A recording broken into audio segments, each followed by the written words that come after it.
Aquarius. This will be a read for March 2025 for anyone with Aquarius prominent in their astrological chart. I'm going to start with a couple of oracle cards to get a general overview of the energy and flavour of the read.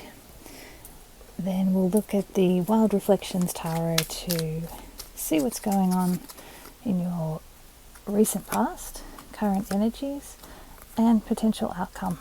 Now, March is looking like it's going to be a really, really massive month, and that's definitely been coming through in all of the reads. There's been some really profound transformation energy coming through collectively and for each of the signs. So I don't know what's going to come out for you today, Aquarius, but let's see what the cards want to say. We'll start with the Enchanted Forest Oracle. We have Tranquil Stream, let go of worries and find tranquility. That's beautiful. It's probably going to be very important through March, considering the energies that are coming in. It's likely going to be a little bit chaotic, but we'll see. Now let's have a look at the Spirit Animals Oracle. We have Rebirth with the butterfly. Wow, you can reinvent yourself. Open to the rewards of change. You have the brilliance to share with the world. Love every part of your journey. Wow, Aquarius, that is amazing and definitely transformative energy with the butterfly. That's a really profound transformation.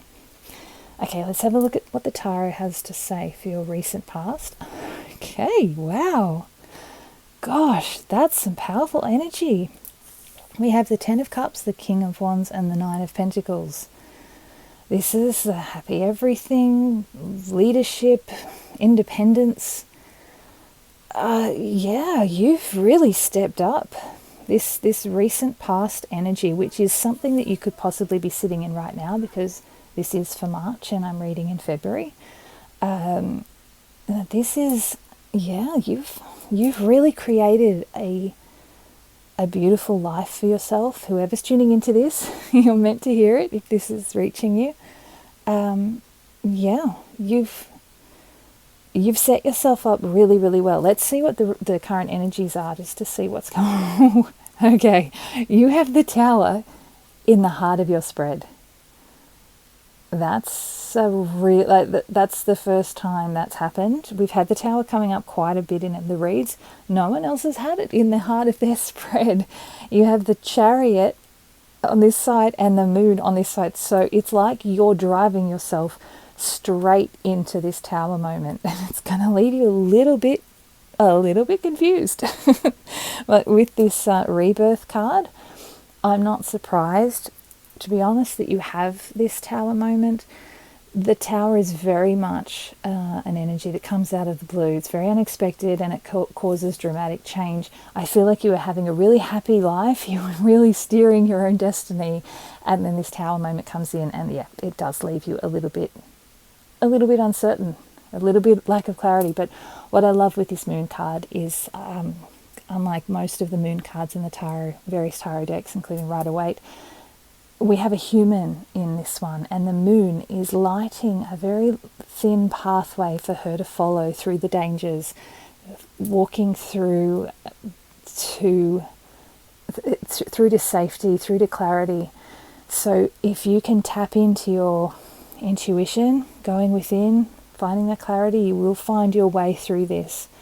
I'm definitely going to be pulling clarifiers just to see what this Tower moment is, why you drove straight into it. But just so you know, when the Tower comes in, it's always a meant to be kind of thing. It's a necessary change.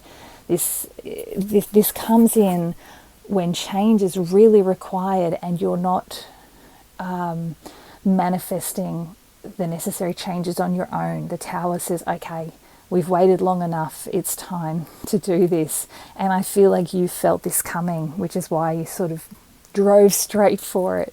It has left you a little out of sorts, but we'll get through it. Let's see what the outcome is for you.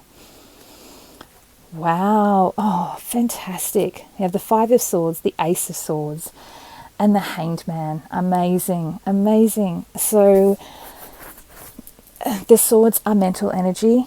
Obviously, they're represented by bows and arrows in this deck. I feel like with this Five of Swords, this is, we just had this, I think for Capricorn, this to me feels like it's not so much an external conflict. This feels like an inner conflict within your mind. You've got I feel like whatever the change is that's coming through, whatever this dramatic shift is with the Tower, there's a degree of struggling mentally to process what's going on. There's a sense of defeat, mental. It's sort of it's like you've tried to see clarity, you've tried to understand it, but for a little bit it's not. It's like it's not working, and you're about to give up. Then you get this beautiful Ace of Swords. This is such a beautiful card. This Ace of Swords. This is the clarity that you need. This is the gift from the universe coming in. It's piercing the crown. I mean, in this card, it's piercing the sky, accessing that really high level energy. In the Rider-Waite Tarot, it's actually piercing a literal crown. And for me, that's piercing the crown chakra. It's opening that higher wisdom, opening that higher level aspect of our energy centers to bring in this intuition, this wisdom, this understanding, and it's helping you see things from a new perspective. The Hanged Man is a little bit of an awakening card, and I'm not surprised, and I'm actually really, really happy that this appeared after this Tower and all the craziness that came after it. So you are going to get to a point where you can see this, you can understand it. And in this deck, he's doing yoga, and yoga is not just about the physical body. This is union of spirit, mind, heart and body all in one. So you're seeing things from a new perspective and you're integrating it, which is exactly what you need to do when you have a major shift like this. So let me pull some clarifiers. I do want to pull on that top row because whatever you're doing there, it's really positive. You've created something really solid and strong, and I can imagine that things are going to be a little bit shaken up by that Tower moment. Well, that's interesting. You have the Nine of Swords, the Empress, and the Two of Swords. I feel like this is why this Tower moment needed to come in, because outwardly and even emotionally you're feeling pretty great. You're feeling like you've got everything you need. You're speaking with authority, you're leading people, you're owning your world. But there is under the surface apparently a bit of, you've got the Nine of Pentacles with the Nine of Swords.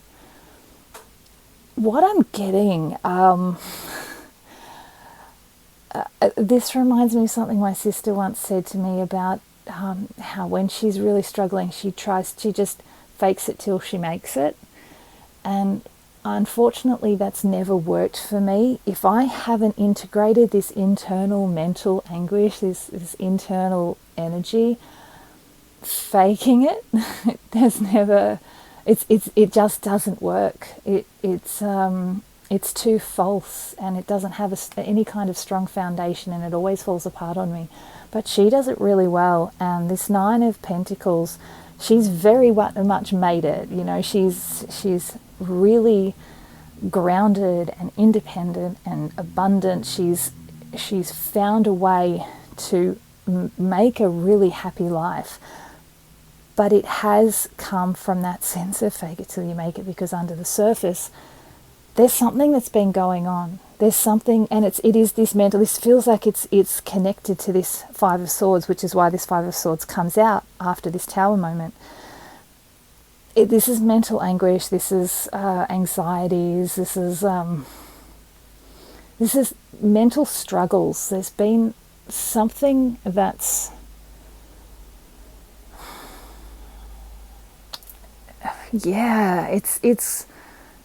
it's caused a lack of confidence, and this leading to that Two of Swords where you're kind of shooting blind. You know what you want, but you can't see your target. You're shooting blind. With that Empress in the middle, this is something, probably something creative, something you've really been wanting to bring into the world. And you've managed to do this. You've really managed to do this in the external world, but there is a sense that you haven't actually locked it in internally. There's something that you haven't fully processed internally. And obviously, because it's you, because you're you, you know at some level that this is the case. That's why you've driven yourself towards this Tower moment, because this does need to be processed. Because whatever this is that you've birthed into the world, it's not going to reach its fullest potential until, and you're not going to reach your fullest potential until you've properly processed whatever it is that you're kind of holding on to and covering up. Let's have a look at this tower. Let's have a look at this tower. Because a tower can come in any form. Let's have a look at this tower for Aquarius. Wow. We have the Sun, the King of Swords, and the Six of Wands. Wow. So whatever this is, whatever it is that's happening, it may be quite devastating on the surface for a short time, but you are rejoicing and celebrating internally, especially with this King of Swords. This is about the truth. This is accessing the higher wisdom again, really, really tapping into your higher wisdom. So much joy, so much celebration. The actual Tower moment, what I'm feeling is, I hate saying this, but I got the words fall from grace. Ugh. I don't like that. I don't like that. But I don't like that phrase. But those were the words that came in, because this king is up. He's up very, very high in the mountains, and he's pointing down. You've been riding high. You've had a lot of recognition, a lot of joy, but there is this tumble. What I'm still very much getting, this is an internal thing. So I don't necessarily feel like you're going to get called out at work and you're going to lose your job or anything. It's not picking up that. This feels more like something happens, like, when you find out your mother is sick, or you go to the hospital, or you go to the doctor and they find a cancerous lump somewhere. You get that shock. Doesn't mean you're going to die. Doesn't mean it's the end of your world, the end of your life. But it creates that kind of Tower moment where everything you've accomplished externally is like, it doesn't even matter to you, and because you're suddenly faced with this dramatic moment that eclipses everything.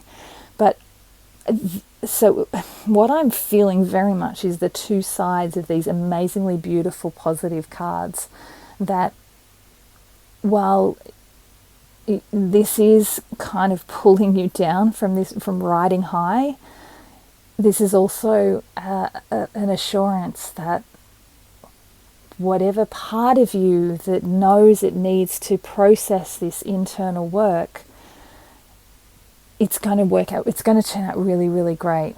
You really tap in. This is very, very much about this rebirth. This is you're needing to tumble so you can fly high. Like you've climbed your way up. Now you're going to have a little bit of a tumble, and you're just going to soar even higher than you were before. Let me pull on the collective cards for the current energies. It's really interesting read for the Tower there. Two of Cups, the Hermit, yes, and the Ace of Cups. Wow, so you had some really challenging moments in here, but everything is looking so positive from this. You've driven yourself into the Tower. this is the reason for this, and I did need to know this, why you've driven. You are wanting a reintegration. You're wanting to reconnect with yourself, and the universe is providing you with that. This is a gift from the heart. This is opening your heart up and discovering the pearl within. This is really, really beautiful. This is exactly what you needed with those, the Nine of Swords, the Two of Swords up there, that whatever it is that you haven't processed. I feel like the thought of tapping into that kind of energy is far more scary and daunting than the actual process of it, because this is beautiful. The universe wants to support you and wants to make this as painless as possible. It's all about this rebirth. So whatever you've been hiding from within yourself, you have nothing to fear. I mean, look at this. This is such beautiful, beautiful energy. Two of Cups, the Hermit, and the Ace of Cups. This is obviously, this Two of Cups is sort of the soulmate card, but it's also very much with what I'm reading in here. This is about reconnecting with yourself, reconnecting to that part of you that reaches high and taps into your heart, taps into that new rebirthed energy that you were missing with that Empress, that you weren't able to fully birth into the world. This is so beautiful. Oh, wow. Aquarius, this is incredible. Let's have a look at this. Okay, we just had the world flipped over. Just having a look at this outcome. You got the world. This is the highest level arcana. This is the very last card of the tarot. She's finished a cycle. She's starting something new, and she's taking that moment in like a dancer's pose to just enjoy where she is. It's really beautiful. This is huge. Again, I keep thinking, no, this read we're probably not going to see the same kind of transformative energy as we've seen in the previous reads, but every single read kind of shocks me with how big we sort of end up going. Justice and the Knight of Pentacles. I've been getting this energy, I think, in almost every read. This Knight of Pentacles is like, this will happen in its own time. Just do the work, do what you need to do. Take your time, slow and steady wins the race kind of energy. It's so cool. There's no need to rush through this. These are fast energy. This Ace of Swords is coming in fast. This will tap you into that higher energy really quickly, and you'll be able to shift into that Hanged Man. And that's a really, it's like, yeah, as soon as this hits, you get to kind of rest in this Hanged Man energy. It's like you've broken out of that cocoon, and now you can just fly, float on the wind, float on the breeze. And again, massive cycle ending, something brand new beginning. You're going to be a lot more balanced than you were up here. This is going to be integrating everything from within into the external world. And as I said, you can take your time with this. You can process things at your own pace. There's no rush with this. He's made his map. He knows where he needs to go. He's done the research. He's taking his time, and he's made his plan. He'll get there when he gets there. So you're going to be fine. I mean, this is incredible. This really feels to me like you're balancing out what happened up there with the suppressing of whatever it is that you hadn't fully integrated into this little happy world you'd created. But I don't think you have anything to worry about, because what's coming in is going to be so much more fulfilling and more rewarding for you. Let me pull a few cards from the Rider-Waite Tarot just as some final messages for this read. I'm really excited for you, Aquarius. It's big. It can be a little challenging. Look, you've got this card. Remember, let go of worries and find tranquility. So when you're experiencing all of this, find those things in your world that allow you to be in that Hanged Man energy, to just, and that beautiful world energy, just rest and enjoy being where you are. Just tap into nature, tap into the things that you love. Oh, okay. you have the Nine of Cups. That's all your wishes coming true. Page of Swords, new inspiration. And look at this. See, this is what I was saying. You have the Nine of Pentacles coming back in. But this time, it's fully integrated with all of this energy from your transformation, from your incredible rebirth. So this Nine of Pentacles is going to be so much more satisfying. All your wishes coming true, brand new inspiration, and this independent, abundant energy. Oh, wow. Aquarius, I don't know what to say. You're going to have a hell of an amazing month. I have a suspicion that for you, particularly, there might be one or two other signs that had this energy as well. It may be that this doesn't fully play out entirely within March, because this is some big stuff going on, but you are definitely at least going to reach this hanged man stage. There's going to be some state where you're going to feel, okay, I've made it through the chaos, let's see what comes next. And then you're going to be bringing in this amazing abundance and all your wishes coming true. I mean, incredible. This is an awesome read, Aquarius. I hope it's been helpful, and I wish you all the best for March.